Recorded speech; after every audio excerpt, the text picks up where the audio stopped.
یو اهمه مسله بل دا ده چې مفتی عبد الله شاه صاحب هم دا مسله بیان کړې ده چې دا په وزن باندې نن سبا د قربانو د څاروي خرڅيږي نو دا اهم مسله ده. ګوره د دین هم تاسو ځان خبر کې مفتی عبد الله شاه صاحب حفظه الله فرمایلی دي چې په وزن باندې دا څاروي اغستل چې کوم دی او خرصول دا جایز نه دي.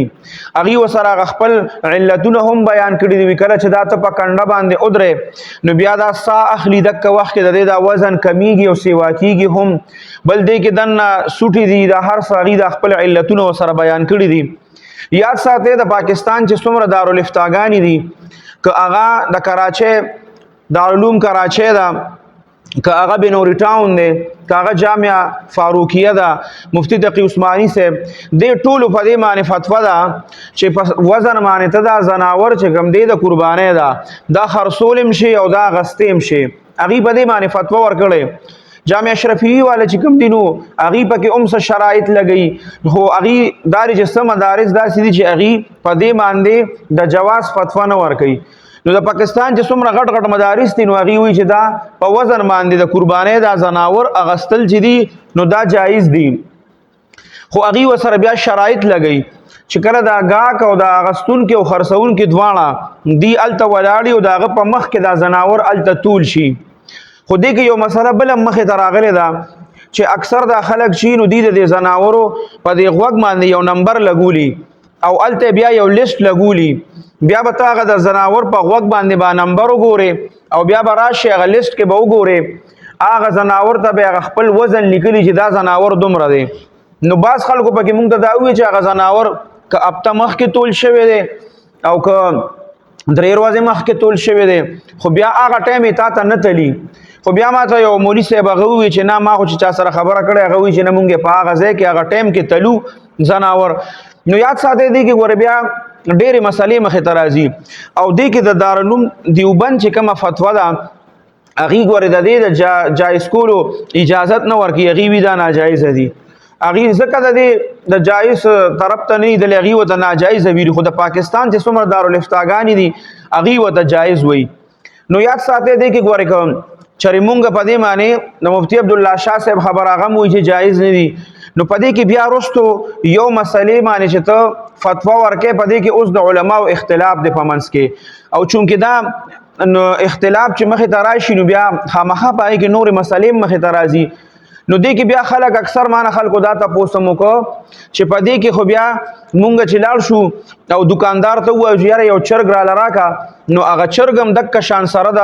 هر څه دننه چې پکې څومره نجاست دی هر څه دي د هغې سره یې هغه تلې ته ور واچي او مال یې روغ وتلي او مال په اوسه پورې په وزن راکړي بیا یې حلال کړي او بیا یې صفا کړي او مال یې راکړي نو بیا خو پکار چې دغه هم ناجایزه وي نو بیا پکې دغه طرف ته هم سوچ پکار دی که چرې زناور په ته وایې چې ژوندی داسې په وزن باندې خرڅول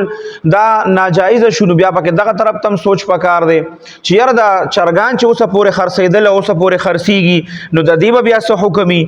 نو دغه طرف ته پکې هم پکار هغه هم دکه شان خرڅېږي. خو یاد ساتئ زه په دې کې تاسو ته یو خبر وکړم هغه چرګ خو چې مونږ اخلو نو هغه د کور د استعمال لپاره راوړو قربانی چې کومه ده نو دا چونکې عبادت دی او عبادت کې چې کله یو څیز کې تا سره مخکې بل صورت نه نو بیا د سړي مجبوري شي. دلته کې یاد ساتئ ګورې مونږ سره صورت موجود دی زمونږ په دې میلو کې که لاړ شئ وګورئ نو په هغې کې دکه شان څاروي خرڅېږي. دارالعلوم دیوبند والا پکې دا څیز لیکلی دی چې چونکې دا زناور چې دي په وزن باندې خرڅوي نو دا زناور خو نه موضوني دی او نه مکیلي دی چونکې دا خو په عدد باندې خرڅېږي چې دونه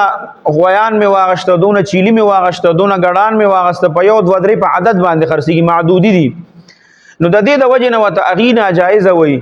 نو دې کې ګوره یاد ساتئ دا چونکې عبادت دی چې کله پکې د دارالفتاګانو په منځ کې د علماو په منځ کې اختلاف راغی نو احتیاط په دې کې دی چې سړی ته نه ځان وساتي ځکه چونکې دا قرباني عبادت دی نو په عبادت کې به یاد ساتئ هغې کې به ډېر زیات احتیاط کې او که چېرې داسې څاروي نه میلاوېدل بهر په دې میله کې نو بیا زمونږ او ستاسو مجبوري او بیا هم په وزن اغستل خو چونکې داسې ملاویږي بهر خو ډېر څاروي ملاویږي نو د دې د وجې نه علما اکثر پکې دا فرمایي چې د علماو په خپل منځ کې پکې اختلاف راغی نو مسلمانانو له پکار دي چې په دې کې بیا ځان وساتي چونکې دا یو عبادت دی نو په دې کې ځان د اختلاف د څیز نه ساتل پکار دي نو چونکې د دې خو به انشاءالله دا 2-3 کاله وشو د وزن دا څاروي راوتي دي په دې باندې به تحقیق انشاءالله شروع وي موږ به په خپل هم کوو نور علما هم پرې لګیایي خامخا به د دې یو صورت روزي مخې ته خو چونکې دا صرف ډېر ورځو دا مسله راوچته شي نو اوس مفتي عبدالله شاه صاحب حفظه الله هغه هم زموږ د KPK یو غټ مفتي دی او د هغې فتوا چې کوم دا نو د هغې هم په KPK کې په پښتنو کې خپل یو حیثیت دی او